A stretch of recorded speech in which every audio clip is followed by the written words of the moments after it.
یو د الله جل جلاله خوف انسان سره شته، یره شته، دا انسان یریږي خو د ګناهونو نه ځان نه بچ کړي، نو دا یره ته څه پیدا نه ورکوي. ته خو یریږي، الله وایي قهار او جبار بادشاه دی، لیکن د ګناه نه ځان نه بچ کړي، ګناه نه پرېږدي، نو ده ته دا خوف دا یره څه فایده نه ورکوي. او دویم نمبر علما وایي انسان امیدوار دی، دی د الله نه امید ساتي چې الله به جنت راکوي، الله به نعمتونه راکوي، د الله نه د ثواب امید ساتي، لیکن طلب پکې نشته دی، طلب نه کوي، نو دا امید د څه پیدا نه ورکوي چې طلب پکې نشته دی. د ثواب امید ساتي، راشه د ثواب کار خو وکړه که نه، نو تش په امیدونو باندې نه، تش په امیدونو باندې تا ته څه نه میلاویږي چې کله در پکې طلب نه وي. او دریم نمبر علما وایي نیت بغیر د قصد نه دا څه فایده نه ورکوي. د انسان زړه کې ډېر نیتونه وي، زه به دا کار کوم، حج به کومه، زه به عمرې کومه، زه به انفاق فی سبیل الله کومه، زه به تهجد کومه، زه به دا کومه دا کومه، لیکن قصد د هغې کار نه دی کړی، عزم او اراده یې پخه د هغې کار نه دی کړی، دا تش نیت وي د انسان ته څه فایده نه ورکوي. او بل علما وایي څلورم نمبر استغفار بغیر د ندامت نه، چې انسان پښمانه نه دی او تش په خوله باندې استغفار وایي استغفر الله استغفر الله، وي دا دته څه فایده نه ورکوي. تر دې چې دا استغفار وي د دې ګناه پورې خاندي، دا ګناه د ده د استغفار پورې خاندي. معصیت را خندمی آید بر استغفار ما، صبح برکب توبه بر لب دل فر ذوق گناه، وی معصیت را خندمی آید بر استغفار ما، لاس کې دی تسبیح دی او په خوله باندې استغفر الله وایي او په زړه کې د نیت د ګناه دی، نو دا تش استغفار وي تاله څه پیدا نه درکوي. او بل علما وایي پنځم نمبر دعا بغیر د عمل نه، انسان دعاګانې ډېرې کوي لیکن عمل نه کوي، نو دا تشه دعا دته څه فایده نه ورکوي چې عمل پکې نشته دی. دعا به فایده درکوي خو چې کله عمل وکړي.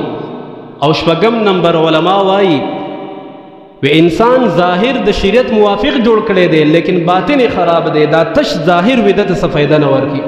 ظاهر کې ډېر نیک سړی ښکاري لیکن باطن د ګناهونو نه ډک دی، زړه د حسدونو د بغضونو نه او د کینو نه ډک دی، وي دا تش ظاهر چې دته څه فایده نه ورکوي، د دې څه فایده نشته دی. او بل علما وایي وی عمل د عمل محنت کول، انسان په عمل کې ډېر جد و جهد کوي، ډېر اعمال کوي لیکن اخلاص پکې نشته دی، وی دا ډېر اعمال د انسان ته فایده نه ورکوي. ډېر عملونه کوي، ډېر منځونه کوي لیکن اخلاص پکې نشته دی، د الله رضا پکې نشته دی، نو دا ټول اعمال تا ته هېڅ پیدا نه ورکوي، دا کوششونه تا ته هېڅ پیدا نه درکوي، دا ډېر محنتونه دا تا ته هېڅ پیدا نه ورکوي. او علما د ریا علامات ښایي چې ریا څه ته وایي، د ریا علامات څه دي چې دا عمل د الله دپاره دی که نه دا زما د خودپسندۍ دپاره دی، زما د نوم دپاره دی. انسان به د دې پہچان څنګه کوي، انسان به د دې امتیاز څنګه کوي چې دا عمل د الله د رضا دپاره دی او که نه دا عمل زه د چا دپاره د ښودنې دپاره کومه، دې کې ریا شته دی او که نشته دی. نو علما د هغې علامات ښایي او حضرت علی رضی الله عنه د علامات بیان کړي دي. یو دا چې دا انسان ظالم وي نو دی سست وي، په تنهایۍ کې دی سست وي، دی په عمل کې کمزورې وي. او چې دویم نمبر دا چې کله د خلکو مخ کې وي نو بیا دی چست وي، ځاله یوازې شي نو په مونځ کې سستی کوي، عباداتو کې سستی کوي، ذکر و اذکار نه کوي، او چې کله خلکو ته راوځي مجمع ته بیا د جیب نه تسبیح راوالي، د خلکو مخ کې ذکر کوي، او چې کله ځاله شي نو بیا تسبیح جیب کې واچوي. نو دا عمل چې دا ریا ده، ځکه دا عمل به اله وي، د اخلاص دپاره به اله وي چې تا ظالم دغه شان کولی که نه، نو ځاله خو نه کوي لیکن د خلکو مخ کې کوي، نو دې ته ریا ویلی شي، دې کې اخلاص نشته دی. او بل علما د هغې بل دریم نمبر علامه د هغې دا ذکر کوي چې کله ته یو عمل کوي او د هغې عمل د وجې نه ستا تعریف کېږي نو ته د عمل مزید نورم کوي، نو وی دې دا ریا ده. ته نیک کار کوي او خلک تا ته وایي چې ډېر ښه سړی دی، نو ته هغه عمل نورم سوا کړي د خلکو د وجې نه، نو وی دا ریا ده. او څلورم نمبر د ریا علامه دا ده چې ته یو عمل کې او د هغې عمل د وجې نه خلک ستا مذمت بیان کړي، ستا بدي بیان کړي چې دا لی کار کتلی دی او ته هغه عمل پرېږدي د خلکو د دې بدۍ د وجې نه، د خلکو د دې مذمت د وجې نه، نو دا ریا ده، دې کې اخلاص نشته دی د خلکو د وجې نه. نن سبا موږ وګورو که نه خلک د کیمرې د وجې نه د ډیپټۍ پابندي کوي، د نوکرۍ پابندي کوي، د کیمرې د وجې نه خلکو غلا پرېښودې ده. د کیمرې د وجې نه خلکو د قوانینو د حکومتي او د ادارو د قوانینو پابندي کې د الله د وجې نه کوي.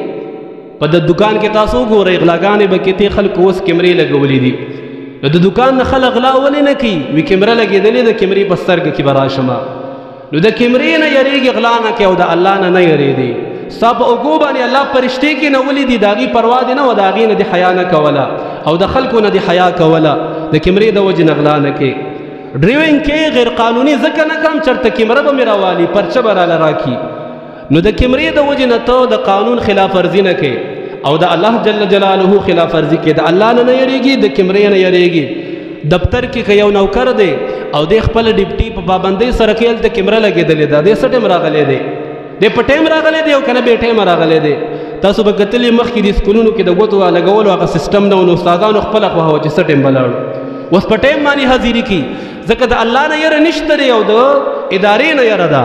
د کیمرې نه یریږي او د الله جل جلاله نه یریږي، ځکه زه د قوانینو پابندي کما، د ډیپټۍ پابندي ځکه کامه چې کیمره به مې راوالي. هلته به رانه تنخوا کټ شي که ګوته مې نه لګولی شوې، یا په ټایم باندې زما ګوته نه لګېدلې، نو تنخوا کې زما کټوتي کېږي. د هغې وجې نه د ډیپټۍ پابندي کما. دا ټول اعمال دا د ریا علامات دي.